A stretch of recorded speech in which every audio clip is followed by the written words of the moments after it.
আমি ক্লাস 7 এর ছাত্র, সঙ্গীত ও শরীরচর্চা শিক্ষক নিয়োগের যৌক্তিকতা নিয়ে আমাদের গণিত টিচারের সঙ্গে আমার বাকবিতণ্ডা হয়। এক পর্যায়ে স্যার ইসলাম বিষয়ে বিরূপ মন্তব্য করেন।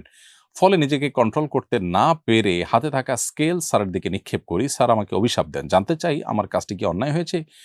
আর এক্ষেত্রে আমাদের প্রতিক্রিয়া কি হওয়া উচিত? কোনো স্যার, কোনো টিচার বা কোনো সিনিয়র ব্যক্তি যদি কোনো অন্যায় কথা বলেন, আমরা অন্যায়ের প্রতিবাদ অবশ্যই করতে হবে। তবে আল্লাহ তাআলা আমাদেরকে শিক্ষা দিয়েছেন, ওয়াজাদিলহুম বিল্লাতি হিয়া আহসান। আহলে কিতাবদের সাথে পর্যন্ত আল্লাহ বলেছেন তাদের সাথে আমাদেরকে বিতর্ক করতে হবে সর্বোচ্চ সুন্দর উপায়। অতএব যুক্তি দিয়ে আমরা আমাদের বক্তব্য তুলে ধরব, তার বক্তব্যের অসারতাকে প্রমাণ করব এবং তার বক্তব্যের খণ্ডন করব। কিন্তু তাই বলে তার দিকে কোনো কিছু ছুঁড়ে মারা আমাদের জন্য অনুচিত। কারণ সে তাকে আহত করতে পারে, তিনি ফিজিক্যালি অসুস্থ হতে পারেন বা ইনজুরড হতে পারেন, যেটার ফলে আমার উপরেও দায় আসতে পারে। তো আমরা বরং আমাদের কথার বিনিময়ে কথা, তার অযৌক্তিক কথার বিপরীতে আমরা আপনার যৌক্তিক কথা দিয়ে তাকে খণ্ডন করার চেষ্টা করব। এটি আমাদের প্রতিক্রিয়া হওয়া উচিত। আল্লাহ তাআলা তাদেরকে হেদায়েত দান করুন, আমরা দোয়া করি।